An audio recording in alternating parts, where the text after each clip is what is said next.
Welcome. Welcome to another episode of NFC South versus the NFL. This your Jay. Yeah, this your boy Mike Ricks. Keep pounding. I never said. It's your boy TJ. All I gotta say is who that? How y'all doing? Yes, we here. Week 3 edition. Saw a lot of quarterbacks go out this past week. But we ain't gonna talk about that right now. You know, we're here for the NFC South. We're gonna talk about what we saw and what what's to come, and to basically start everything off. We're gonna start off with who?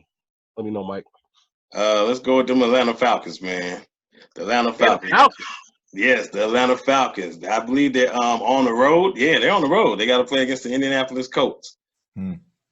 Andrew Luckless and Indianapolis Colts. But look, they won and won too. They got their first win last week. So So I guess I'll start off a little bit. Go ahead, Mike. So okay, yeah. Well, go ahead. Yeah, I do. Well, I think this is gonna be a good matchup, man. I think it's gonna be one of those games. That's gonna be, I think, a one-score game type of thing. Colts defense is really solid, really good. And like the Falcons defense right now is ranked third, and then would you say third? So that's surprising.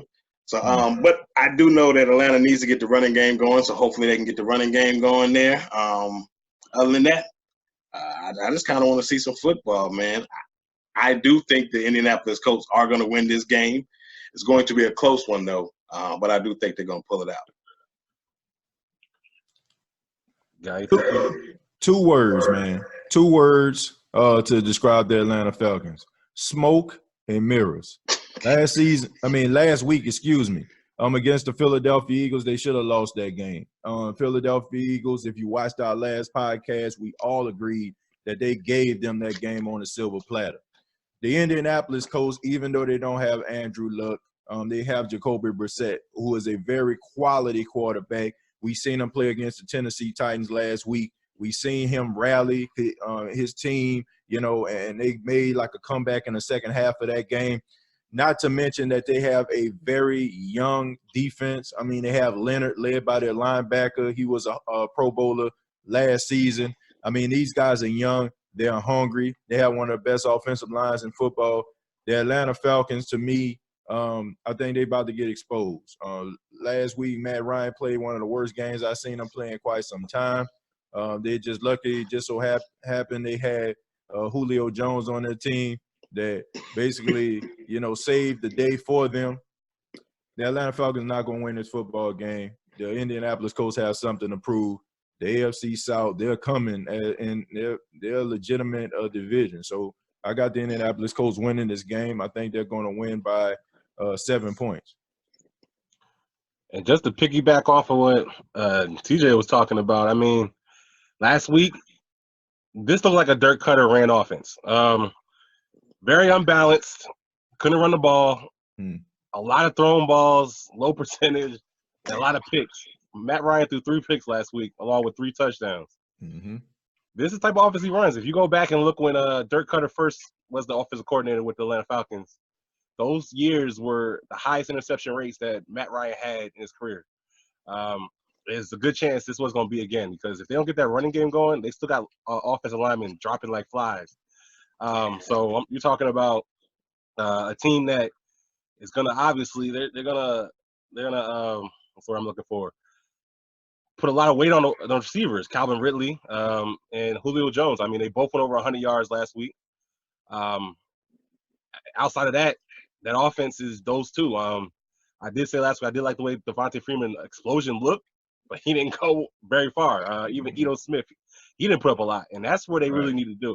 For a Dirk Cutter team to really be, or offense to be successful, for how much he doesn't really put into the run, they got to run the ball, and that's something they haven't done yet.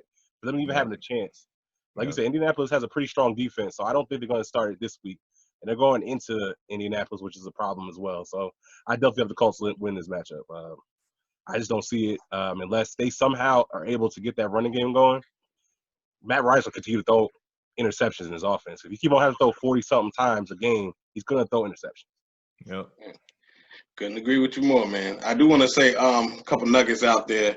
T.Y. Hilton has been very limited throughout practice this week, and Trufant has been playing really well. So that's going to be an interesting matchup. And if what's my man named Marlon Mack can run the ball sort of like Dalvin Cook did week 1, they might be in some trouble. But let's not get it twisted either. They weren't really good run the ball either last week. So I'm not going to just sit here and, slander the Atlanta Falcons only. They struggled as well. They just didn't turn the ball over like Atlanta did, which I think is going to continue. I mean, like I said, like TJ said, they got a better offensive line, the Indianapolis Colts. So you can believe they'll be able to run the ball, and they're at home. So right, you feel like they'll have a better chance at running the ball than the Atlanta Falcons will. So yeah, I got the Colts. Yeah, well, it's 3-0. Colts. All Colts. Moving on. What we got next? They bias. Right. Yeah, get ready for that. Hey, man. Hey, Vegas must be biased too, man. So, I mean, they got it close, isn't it? Yeah, they do got it close. At one point, I mean, it's almost a pick'em type game. Yeah. Like I said, it's gonna come down to them trenches. Gonna run the ball. Yep. Yeah, Bias. That's real. Right. Like I said, I think it's gonna be a 3-4 point game, win by the Colts, but who knows? Bet. Well, let's move on, man. Let's move on. So we got the matchup, the marquee matchup of the winless teams between the Carolina Panthers and the Arizona Cardinals, man. Let me talk about this for a minute. Cam Newton is injured. I do not think he's going to play. He's been walking in the boot. He hasn't practiced all week. If I was the Carolina Panthers, I'd be smart and just sit him out, man. Sit him out. So the matchup's going to be the Kyler Murray and the Kyle Allen matchup. And there's some little history behind this, man. Mm-hmm. I will say this. Kyle Allen, I know it's high school, but he was the number 1 rated quarterback coming out when he was in high school. So who knows? He's from Scottsdale, Arizona. So he's going back home to get his start. And also, Kyle Murray was a freshman and came in and actually was a freshman at Texas A&M when Kyle Allen was there. So they were competing when they were there. Kyle Allen won the job, started for a little while, lost 2 straight. They inserted Kyle Murray in. Once they put him in, went for like 200 and some yards passing, 100 and some yards rushing, a couple touchdowns. And after that, it was all she wrote. So this is going to be interesting, man. I think this is going to be one of those games that they're both going to be competing very, very hard because they're winless. I just think the Carolina Panthers are a better team, and I think Kyle Allen is going to do just enough to win this game. He played really well in his first initial start, which was last week. I know it was week 17 against the Saints, but the Saints starting defense was out there pretty much the entire game, especially the secondary. I think Cameron Jordan didn't play, but they were out there, and that secondary was out there, and he did pretty good. I think he was, I don't know by heart, but I think it was like 20 for 31, 200 and some yards and 2 touchdowns. So the kid can play. He got a live arm. He throws with anticipation. He gets rid of the ball quick, and he can throw that deep ball pretty well. So Curtis Samuel should have a good game against them. So I got the Carolina Panthers winning that one. Okay. All right. Well, I'll go next. Yes, this is the battle of who's going to stay undefeated with losses. Defeated. Defeated, right. But like you said, this is going to be an interesting matchup. You're talking about the first overall pick, Kyler Murray at home versus the Carolina Panthers, who have been in 2 basically could have went either way type matchups. Cam Newton not being in the game, that might galvanize some of that offense. To be honest, I don't know if many players on that team right now believe in Cam. I don't know if it's because of injuries or whatever he has going on right now. But that should bring a little spark to that offense. But I don't know. I just feel like he's one of those games. I think that with somebody like Luke Kuechly that can neutralize Kyler Murray, because Kyler Murray hasn't played. I don't really think he's played a defense like the Carolina Panthers yet. Played the Ravens. The Ravens. Oh yeah, and you saw how that happened. So never mind. I was thinking about last year, but think about Detroit. yeah, how they came back with that. But yeah, I mean, I honestly think going on the road, I think there's a lot of turmoil going on in Carolina. I think there's a lot of different underlying noise right now with this team. If this team loses to the Cardinals, I mean, I think this team's going to kind of start to implode. Yeah. And that could be a problem when you're talking about the coaching staff and everything like that. And to be honest, I hate to say it, I think they are going to lose this matchup. I don't know. I think there's just so much going on with that team right now. And it's not that I think the Cardinals are a better team than the Carolina Panthers. I don't know. I feel like they're going to find a way to beat themselves this game. I don't know if they're going to get in their heads or something. I don't really know what's going to happen this game. This game can go either way, but for some reason, I just have a gut feeling that the Cardinals are going to find a way. And I don't know. It's like Larry Fitzgerald behind. He find ways to get open. I watched that game last week. He seemed like he was wide open a lot and gets lost in coverage a lot. And Kyler Murray with his feet, and he tries to extend a play.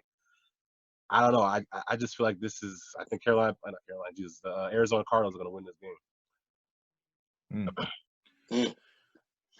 The Carolina Panthers are going to win this game, and this game not even going to be close. Look, man, when you're dealing with a quarterback similar to yours, who is a dual threat quarterback, a guy that can scramble out of the pocket, you got to believe that the linebackers of the Carolina Panthers are going to be ready for Kyler Murray. This is a statement game right here. You mentioned it, Mike, when you talked about Week 17 against the New Orleans Saints. Kyle Allen was playing against a first-team Saints secondary, which, I mean, ain't nothing to hoop holler about, you know what I'm saying? But, I mean, he was out there. That was his first start, and he was lighting it up. He was lighting up the sky. That guy had the capability of winning this game, and he's a conventional quarterback. You got young receivers like Samuels, like Moore, guys that can go out there that can get open. It's going to be a tough day for the Arizona Cardinals. No Patrick Peterson, still serving that suspension, and not to mention, I mean, they still struggle when it comes to the defensive line of the Arizona Cardinals. Man, make no mistake about it. I understand the Carolina Panthers, they lost against the Rams. The Rams are a good football team. The Tampa Bay Buccaneers, I think we can agree they have improved in some areas of the game. This is going to be a game where the Carolina Panthers are going to put it all together. I mean, from week to week, it seemed like one week they'll have one aspect of the game together. The next week they didn't. This is going to be the week they put it all together. This game ain't going to be close, man. You know, I don't think that the Arizona Cardinals have many horses in a barn to keep up with the Carolina Panthers. You're going to see a lot of Christian McCaffrey. They're going to be running the football. And you're going to see Kyle Allen, a guy who basically playing with house money, go out there and light up the sky. I think they're going to win this game by at least 3 touchdowns. Oh, wow. Hey, I like the way you're talking, TJ. I mean, it's just the truth. Yeah. The Carolina Panthers aren't a bad football team. No. And like that, I mean, this isn't a Miami Dolphins or anything like that. You know, I heard, people talking about implosion and stuff. This is still a team that plays good defense. They still got good leadership, even though Cam Newton is down. And I mean, they're not dead to rights because Kyle Allen is their quarterback. It probably works in their favor, the fact that teams don't know that much about him except for him having one game. So they're going to underestimate Kyle Allen, and I feel like it's going to go back and bite him in where. So Carolina's going to win this game big, man. It's going to be a statement game. And I am going to say this, though, man. Cam Newton missed a lot of easy passes at times that I think Kyle Allen is going to hit. And a lot of those passes that he did hit were kind of, quick slants that Kyle Allen should definitely hit. Any starting NFL quarterback. No knock on Cam on that. But I think that I agree with you, TJ. I don't know about 3 touchdowns. I'm trying to be humble because we're 0-2. Like, this is going to be a statement. This is going to be a statement game. I'm telling you. If you look at some, like, I went back and of course, I watched some of the games, of course, because we're doing this podcast. Right. And there were a lot of plays that I'm pretty sure when Monday came around, when Rivera showed them that tape, they left on the field. Guys were like wide open, running free, and Cam just did not hit those guys.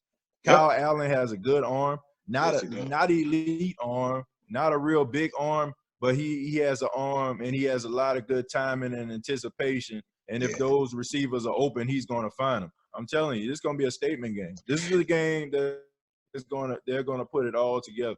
I agree, and he's poised, man. I'm talking about nothing really rattles him, man. That's what's special about him. DJ, we talked. You mentioned that in the week 1. I know it was week 1 in preseason, but the way that he just was out there so poised, like he's been doing this for years upon years, man.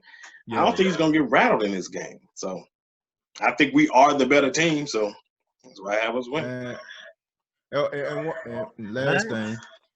Jacksonville Jaguars, they're playing. If you're listening to this podcast, we did it on Thursday. They're actually playing right now. Gardner Minshew, who backing up. I mean, this guy came into the game after Nick Foles was hurt, and he drew 12 straight passes. This guy right now, I think the last time I checked, they scored 14-0. He had 2 touchdowns, and I think he had stats for maybe like 12 or 15 or something like that. So I'm telling you, man, a lot of people underestimate these quarterbacks, but these guys go out here and they understand. Basically, I'm playing with house money. I have nothing to lose. They got that Ryan Fitzpatrick type mentality, I mean, as long as the game, not as long as he's not the actual starter, Right. You go out there and they go out there and perform at high level. So I feel like that's what's going to happen with Kyle Allen. I really do, man. I really do. Well, and I want to throw some out. Panther Nation, when Kyle Allen balls out, because I do believe he's going to have a good game. I know what y'all going to do already. I already know what y'all going to do already. Call us the campaign. I'm telling you, man, y'all to get excited. You need to get excited about what's going to happen. I'm telling you. The kid is only 23 years old. The kid is younger than Will Greer, who we drafted in the 3rd round. Yep. Come on, man. I know you laughed at me earlier. We did a podcast. Yeah. But, I mean, I'm telling you, man, this guy's a baller, man. I mean, he showed me something when I seen him before. So. And I'm agree, man. That was my fault, man. I didn't do enough research on him. I went back and started doing research on him from the high school, from college. Started watching his game film. Started watching his highlights. I watched the Saints game again, and I was like, and then watched the preseason. And he's not just a stuck in the pocket type of guy either. He can get out. He's not gonna, run like Kyle Murray or Cam or any of these other guys, but he can move. Go back and watch that pass that he threw down the field against the Saints. I think to Curtis Samuel. And go look at that touchdown pass. I mean, he dropped it in the bucket. And that's all I needed to see. So I mean, yes, sir. Yeah. So we got 2-1 there. 2-1. DJ is a Panthers hater, man. Nah, I'm just messing with you. I really think y'all look at Arizona as not a really good team, which they're not. I mean, let's be honest. Like, they had players that can make. I mean, we watched Shaq Barrett go off on your offensive tackle last week. They got Chandler Jones coming off the edge. They got Hassan Reddick, Jordan Hicks in their linebacking core. I mean, they got some players on defense that can play. That you're talking about a quarterback. Yeah, he hasn't played a lot. I get it, but I don't know. I don't think he's just gonna come out here and just light the world on fire on the road. I can see what you guys are saying. I understand it, but it's just something still. I don't know. It's just so much spiraling around. Maybe I should have listened to some of the things I listened to with just being in the area of Carolinas. It's just, are they listening to this noise? That's the question. And like I said, it will do. I think wide receivers will get a little more excited. Cam's out, and they know Cam couldn't hit them. Right. So that is something that I'm watching as well. That I think that can be, important, obviously, because there was a lot of missed opportunities that Cam missed last week. But Cam also threw too much because Christian McCaffrey only had a total of 53 yards in total offense. So I mean, that's why they lost too, GJ. Look, man, you can't be out there trying to prove your critics wrong. There you go. I mean, I understand. I heard that Rod Rivera even walked out of a press conference today. Look, man, you can't be wearing your heart on your sleeve, man. When you start wearing your heart on your sleeve, you start making bad decisions as a coach and as a leader of a football team. They should have not allowed Cam Newton to go out there and try to prove the critics wrong by throwing the ball all over the place. That is not his game. That has never been his game. And they just need to understand that. They have always been a team that, Cam is one of those guys that improvise, scramble around, do some rollouts and stuff like that, find the open man and run the football and play good defense. Stop getting away from what got you there. And as long as they continue to try to get away from that, they're going to have struggle. So sometimes you just got to swallow your pride, man, and swallow your ego and just go out there and go to what got you to the Super Bowl, what got you that 15-1 record, what got you to be coach of the year. You got to go out there and play your game and forget about the critics. But that was a healthy Cam orchestrating that as well. But like I said, hopefully they don't get one-dimensional again. I mean, we see what obviously Christian McCaffrey can do, and if he go back to what he's normally doing, he can do. But if he can't do anything, well, you got Chandler Jones and Terrell Suggs come off the edge, and they can still get out the quarterback. Yeah, well, I'm gonna say this, DJ. They don't have Todd Bowles as their defensive coordinator either, and also, the Carolina Panthers stopped running the ball. Yeah, y'all had a couple of stops that were 2 yards, 1 yard game. The Carolina Panthers stopped running the ball. Y'all consistently ran the ball. If we would have kept running the ball, I guarantee you there would have been a break or two. So they're gonna stick to the running game and they're gonna throw the ball less. It will happen. They're gonna go back to Panther football. But we'll see. We'll see. Sunday at 4:05. I have an 0-3 team in this division. I hope y'all do get that first win. Yeah, Sunday at 4:05. Check the game out. That's gonna be the best. That's gonna be the best game starting at 4:05 in the NFC South. Oh Jesus! And talk about backup quarterback. You might as well carry on to yes, sir. Another backup situation we got here. We'll let our co-host here, TJ, lead us in. What team are we talking about?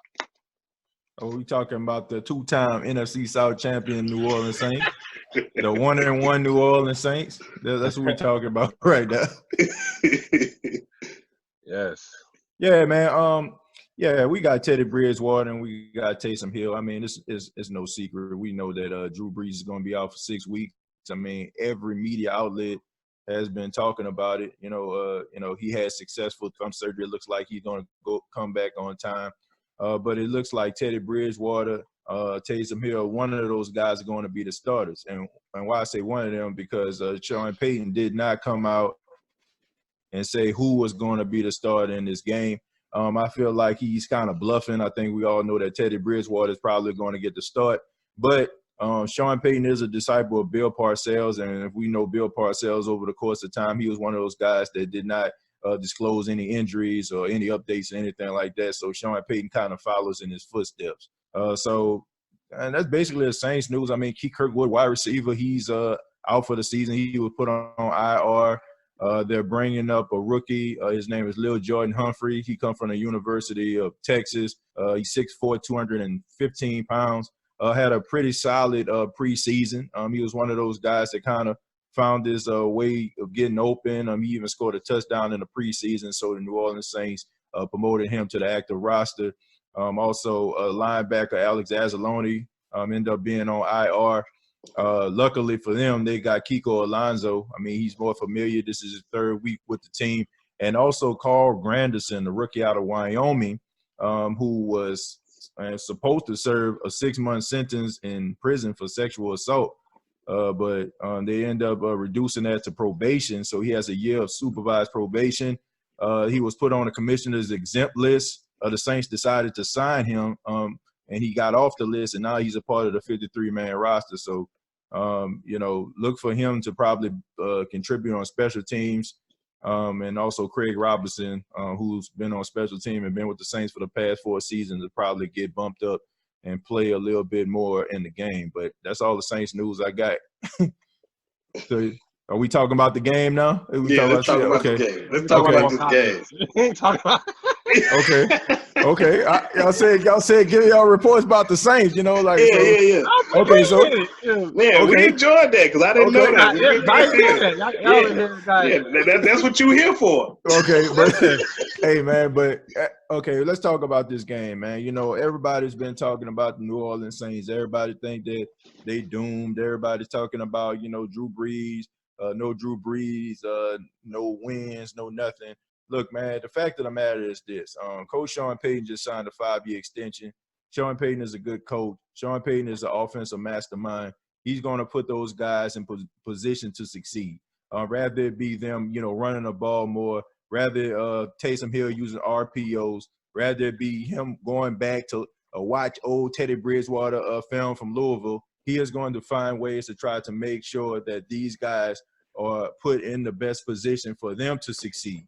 And also the Saints, they have been building over the last couple of years for this moment. I think everybody understands that, Father Time is undefeated. Quarterbacks, other players in the National Football League get older and their replacements are going to come up.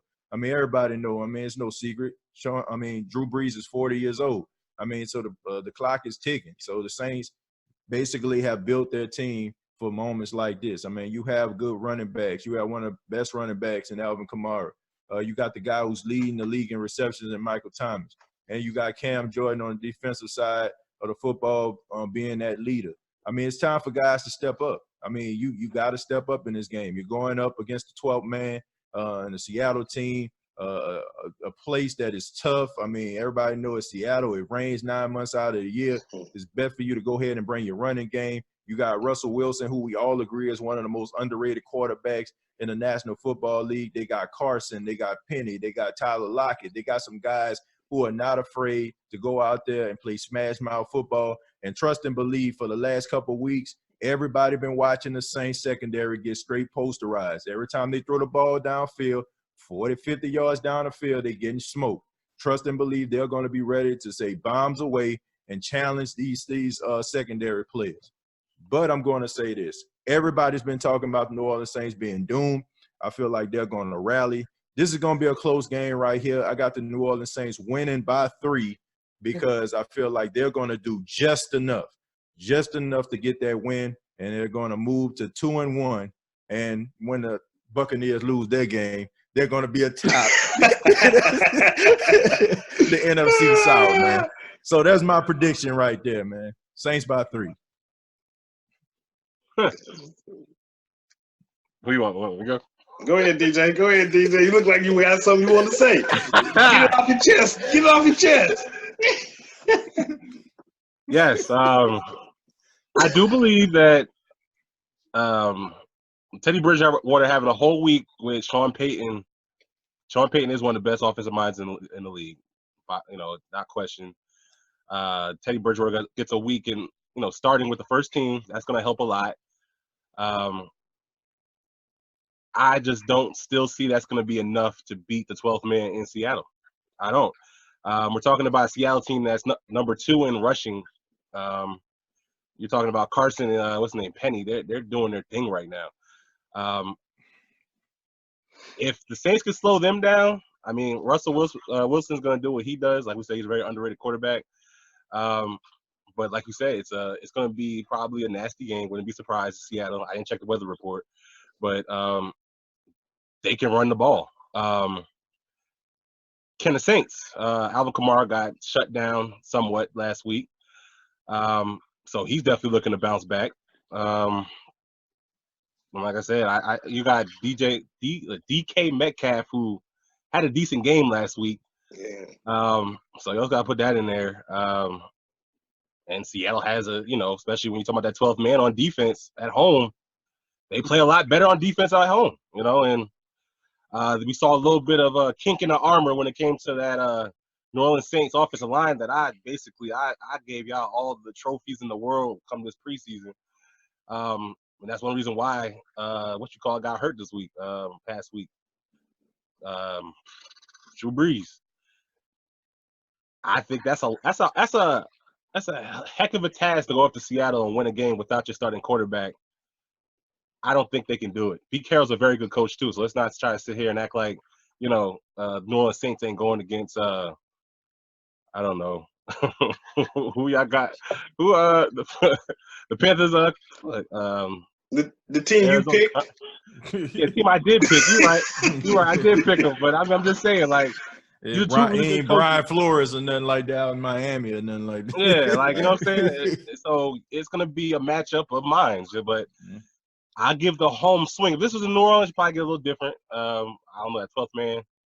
There's a lot of history up there with New Orleans Saints doing a lot of losing up there. Yeah, so Yeah. I'm taking the Seattle Seahawks in a close one. They're gonna run all over them damn Saints though. They gonna. Well, well, y'all took a lot. I don't even need to say much, but I am gonna say this because there was one thing that was left out. But you gotta pick a direction. Seattle always has one of the best running attacks in the NFL.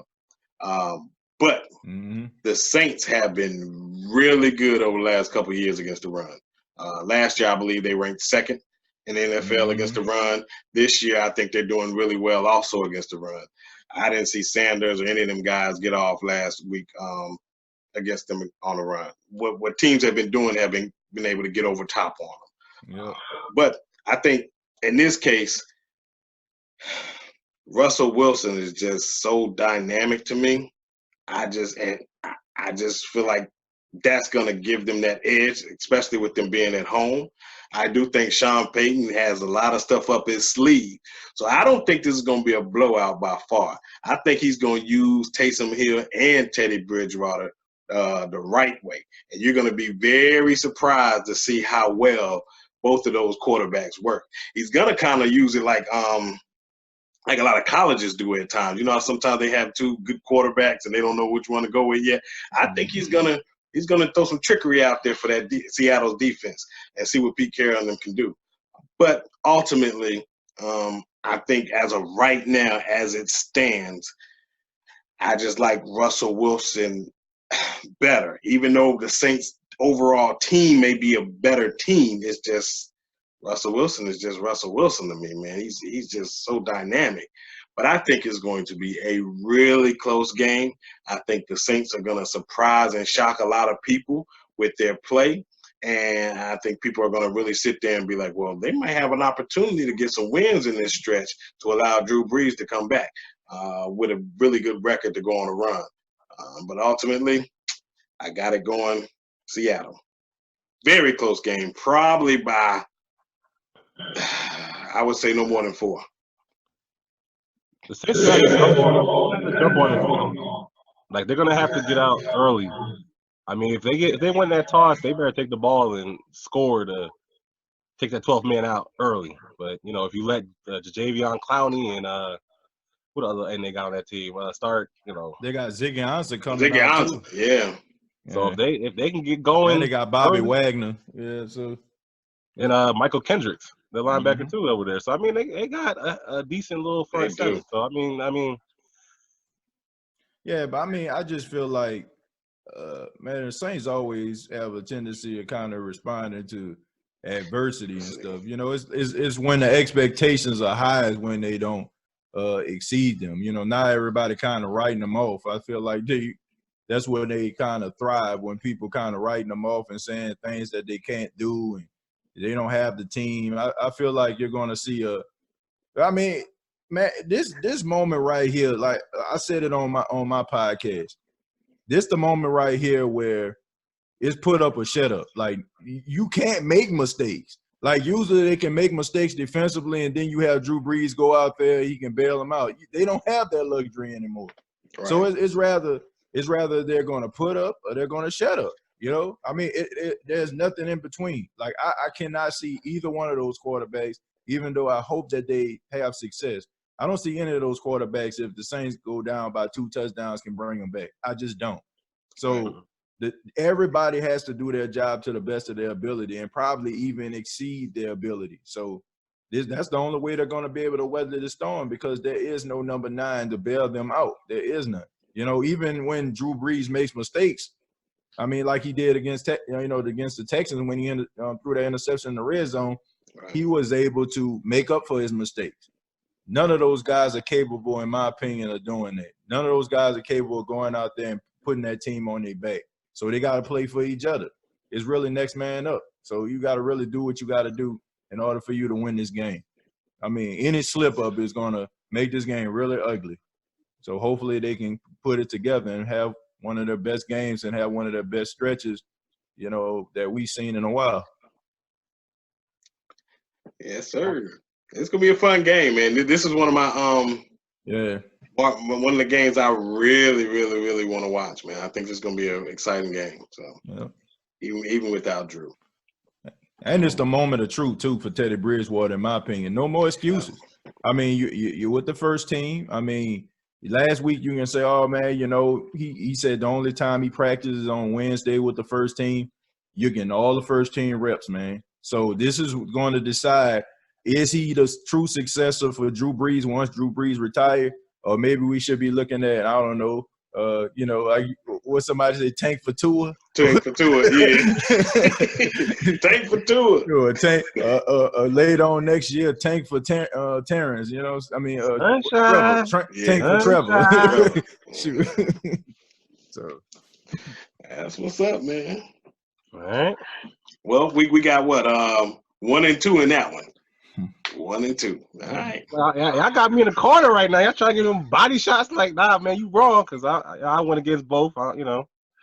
Nah, man. Hey, I went with you on that one, man. Oh yeah, you did. Oh, okay. Y'all made some good points. You know, I made some, with that. Yeah, y'all make some good points. Like, I mean, I feel like nobody's, being biased or anything like that. Everybody had valid points to why they chose what they chose. Right. I mean, we don't count the Falcons. Yeah, we know how y'all gonna feel. We biased anyway against y'all. We're not objective when it comes to messages again. Anyway, moving on. Moving on. Now we're talking about the team that's on top of the South for now. By default. Somewhere we ain't been a lot, but talking about the Tampa Bay Buccaneers going against the JV team of the New York Giants. Okay. As we all know, Daniel Jones is now the starting quarterback for the New York Football Giants. They're coming into Raymond James Stadium, obviously with a beast behind them, probably the best running back in the league, Saquon Barkley. Mm-hmm. Outside of Saquon Barkley, there's not a lot to talk about with that offense. Went back and watched the last game. Ingram, he does nothing special, in my opinion, when it comes to being considered. Because I've seen a lot of people put him in a position saying he may be a top 3, top 5 tight end in the league. I don't really see it. Sterling Shepard, so far, looks like a shell of himself right now. He hasn't shown a lot. They got some other receivers, Fowler, TJ Jones, or something like that. I felt bad for Eli Manning because them dudes, there was a lot of timing routes being thrown. They weren't where they're supposed to be. I don't know. That offense doesn't personally scare me. On defense, I mean, there's probably like 3 players on that team I know. We got we got Peppers. Janoris Jenkins. Jack Rabbit Jenkins. Yeah, him and Mike Evans be having some battles over there. But I don't know. It's not allowing this offense. I mean, offense or defense that I can personally say scare me. And by saying this, also puts a little fear in my heart, knowing that the Buccaneers have to win this game, and I mean they got to beat the junk out of them. I mean, the Giants aren't a good team right now. And if they're not doing that, that's not a good look. It's not going to be a good look on this team. Obviously the Bucs are coming off a win against Carolina Panthers. The offense hasn't been what the offense has been in most recent years. Just obviously still trying to learn a new system with Bruce Arians. Hopefully, with the extended little mini bye week with the Thursday night game, they can show a little more coming into this game. Obviously, the talk of the town, that Todd Bowles-led defense, they're looking good, and that's going to be a problem for a new quarterback for the Giants. I mean, you're talking about a rookie quarterback that, obviously everybody wants to talk about how good he looked against cover 2 and, very shell defenses during the preseason. And they're making that a reason why the Giants have a good chance of winning this game, which I found very interesting when you listen to the New York media. They're not really giving a lot of credit that they're not talking about what Todd Bowles can do as a defensive coordinator and how he can really make that kid look like a very underwhelming quarterback, which I think he's going to be at least at the start of his season. I mean, his career. Yeah, he has Saquon, but he's not going to get a lot of help because Eli didn't get a lot of help. You go back and look at the games. With all that being said, I have Tampa Bay winning by at least two touchdowns. I mean, 2 or 3 touchdowns. TJ, I'm gonna let you rock with this one since he did call you out. He said some type of receiver by the name of TJ Jones or something like that. Yeah, no relation, man. Yeah, no He ain't talking about me now. He ain't talking about me. No relation. 80, I think. Wish it was me, but I know that's right. Getting that money. Okay, man, check this out. I think the New York Giants are going to win this football game. I'm gonna tell you why. The reason why I'm saying that they're going to win this game because I think a lot of people are not addressing the elephant in the room. The elephant in the room was Eli Manning, okay? Those players, I don't care what they say, they did not believe in Eli Manning. They did not. They do not believe that Eli Manning still had what it takes to get them to the playoffs or further and beyond, okay? Eli Manning was basically just a guy that ownership put on a pedestal, and because of who he is, because who he's related to, they continue to let him go out there and stink it up, okay? Of course, players can't say anything about that because he's Eli freaking Manning. Got him on the bench. In comes Daniel Jones. Make no mistake about it. You're going to see a different New York Giants team because these guys saw what this young man did. They saw that he has the capability of throwing the ball downfield, being accurate. They are going to rally behind this young man. TJ Jones, for what you say, you don't know that much about him. He is a wide receiver that came from Detroit. He made a lot of good plays. Of course, they have Galladay out there who out there balling out of control. Yeah. So Marvin Jones. So TJ Jones decided to go out here to the Giants, get extra money. You know what I'm saying? He was like one of those guys that came off the practice squad or whatever. So then you had Latimer. I think he came from the Buccaneers. I mean, not the Buccaneers, the Broncos. Yeah. You have these young guys are going to rally behind it. And they have a much improved offensive line. The offensive line of the New York Giants last week probably played one of their best games they have in years. And they were not the reason why the New York Giants lost. It was because of Eli Manning. It was because of those receivers. None of them receivers Hey man, let him talk. Let him talk. So you can go out here and you can think that this is going to be a cakewalk. You can go out here and say, oh, who is this guy, that guy? Man, names do not matter. You don't believe me? Ask the people that said that the Indianapolis Colts wasn't ready last season and their defense improved. Okay? I'm telling you, having a quarterback that you can believe in means a lot. It speaks volumes, and you're going to see a different team. Tampa Bay Buccaneers are in trouble, okay? Don't just because Jameis Winston, said a couple prayers and God answered him and he turned the ball over does not mean that he don't turn the ball over, okay? So let's go ahead and establish that right now. As long like the problem has not been solved at your quarterback position, okay? He just had a decent game, and nobody's talking about him right now. The New York Football Giants have been waiting for this moment. This young man right here is going to come out there, and he is going to ball.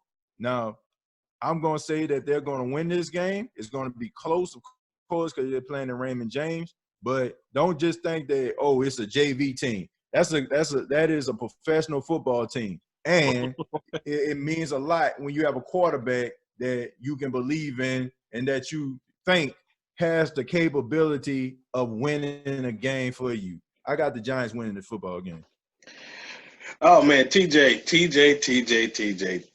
you made some valid points. You over there preaching, my brother. I don't know if you at Sunside Baptist.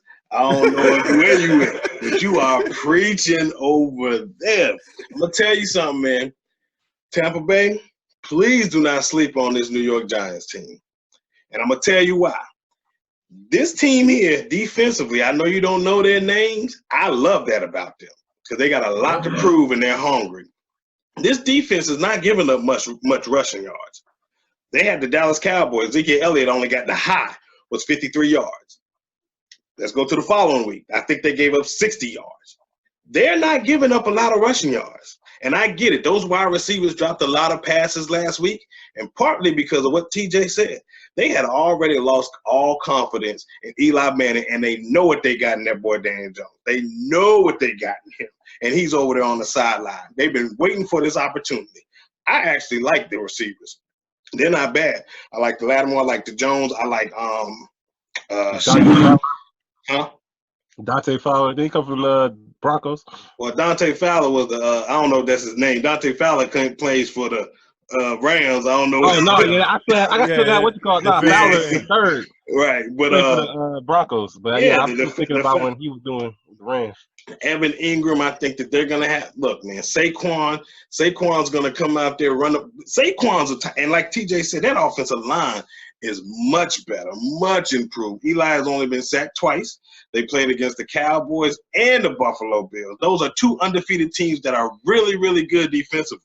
So to sit there and say that, oh, okay, they don't know what we got to do with Todd Bowles and this and that, man, look, I'm going to tell you something, DJ. Please do not sleep on this team. They're desperate, and right now they feel like they got a new energy because of what they did in this move. I think they made the move in the right time because they believe they can come down there and get a steal in Tampa. Jameis Winston. If he is forced to throw the ball, which I believe he's going to have to throw the ball in this game because they're not going to let Ronald Jones and Peyton Barber be able to run all over him. They're not going to allow that. So they're going to force Jameis to have to make those type of plays. He can't just sit back there and get these quick little dumps like he was doing against Carolina. He's going to have to put that ball out there. We all know Jameis is turnover prone. That could be the outcome of the game. With all that being said, y'all know how I do. I always set it up. But I'm going with Tampa Bay on this one. But I'm going to say this. It's not going to be an easy game. I don't think they're JV whatsoever. I think it's going to be a very close game. I think the Vegas line has y'all at 6. I don't think that it's going to be 6.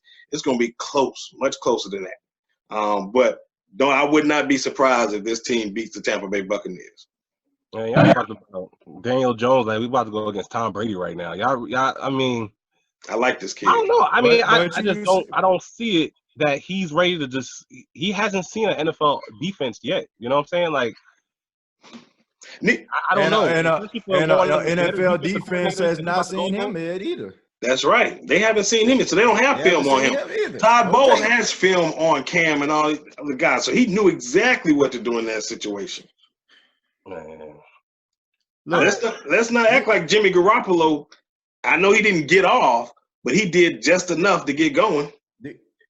DJ, like the reason why I'm saying they're gonna lose this game is because I feel like they feel the same way you do. How you brought it up, like look at this JV team right here. I feel like they're gonna look at it the same way. They're gonna go up in their locker room and put a W right in front of it before they even play the game. That's the way I look at it, man. Look, any team could be any team on any given Sunday. I think we forget that sometimes. I mean, so I mean, this is like I'm telling you, man.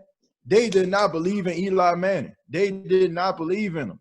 Like they knew that this was a guy who was just playing because the owner felt like he was forever indebted to this guy because he brought 2 Super Bowls to New York. There was no way. I mean, we can make arguments that Eli Manning shouldn't have been playing, you know what I'm saying, for the past 3 years, man. Preach. Well, yeah. You know, so it's a difference, man.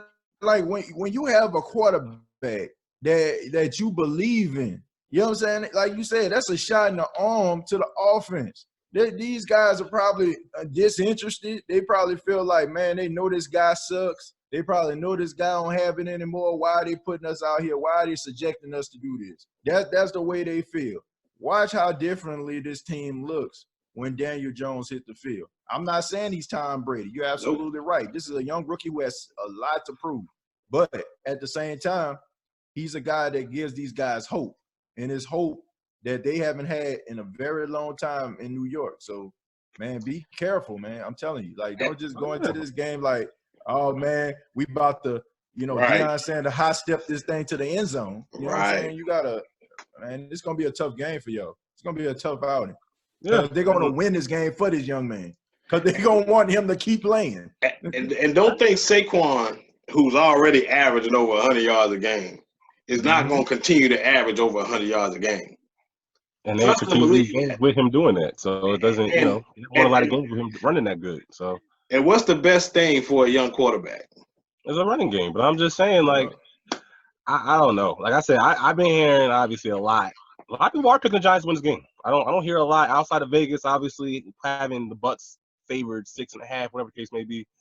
6 now. I hear a lot of that noise that the Giants, like you're saying, that galvanizing around this young man, and that's all you've been hearing. And the Bucs are hearing this too. Todd Bowles is hearing that. Bruce Arians is hearing that. You think they're not putting on the wall as well? Like, it's not nothing. I'm seeing a JV team because of what I saw. I guarantee you're probably not looking at it the same way. But as you said before, this is a statement game for the Bucs. If the Bucs want to be taken serious this this season, they got to come out here and beat the junk out of the Giants. They do. They got to win a game that they're supposed to win. They're supposed to win this game. So I don't think they're gonna beat the junk out of them, but I say need to. Okay. It's Well, gonna be a tough game. I don't think it's gonna happen. It's gonna be real tough. And if they're thinking the way that you're thinking, y'all gonna mess around and lose this game. They're not. But that's what I I'm hope saying. not. This is gonna be a tough game. It might, like, to me, it might even be the game of the week, to be honest with you. Like, it has the capability of doing that because, like you said, these are two teams that have something to prove. I mean, these guys are going to want to continue to play with this guy. So they're going to go out there and put their best – they're going to go out there and put their best performance on tape because they're going to want to make this guy look good. And, I mean, it's the same way with the Tampa Bay Buccaneers. I mean, Jameis Winston, is he going to be able to capitalize from last week against the Carolina Panthers? This is going to be a tough game, man. I'm telling you. Like, I'm sorry to cut you off, TJ, but DJ did this to me during the prediction. That boy is hot.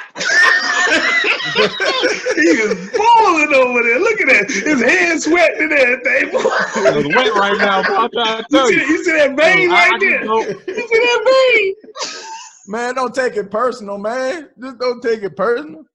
Daniel Jones. I really feel like the Bucs have to really beat this team. Like, we got you talking about a 6-game stretch of away games that's going to be a real challenge. They can't look past this game.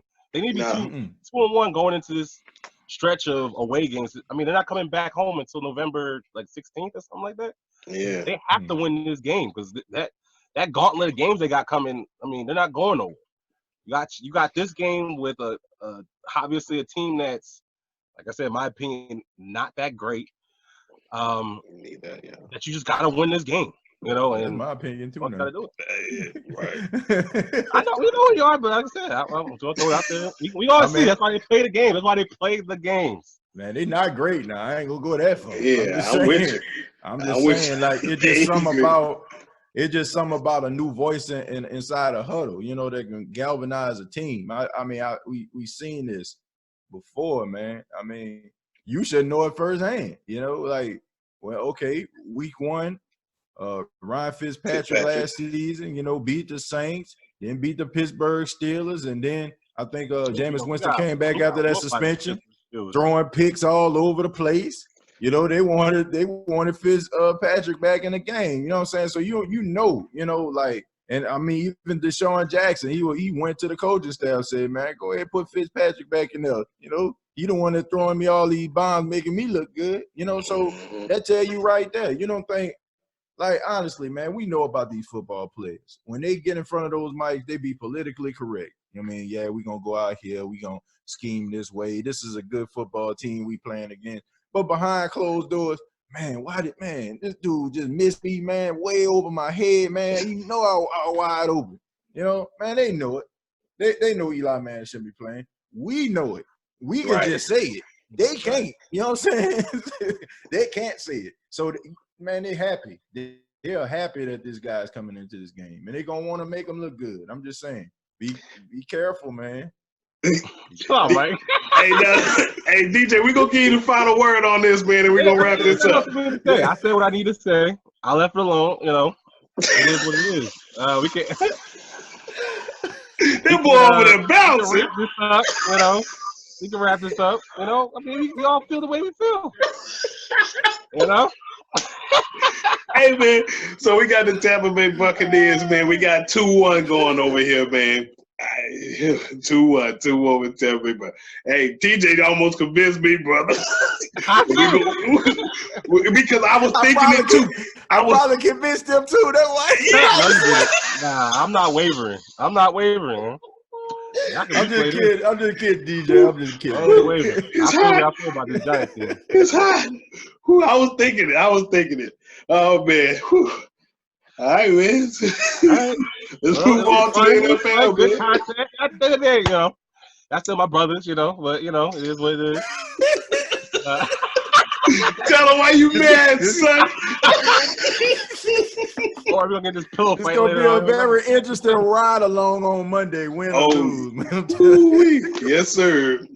I'm looking forward to the ride along. We're gonna be there Monday. He might do one tomorrow after this. He gonna sleep on it. You know what? like to change my pick. Right. That is the rest of the league week 3 predictions. It's your boy DJ, no Twitter handle.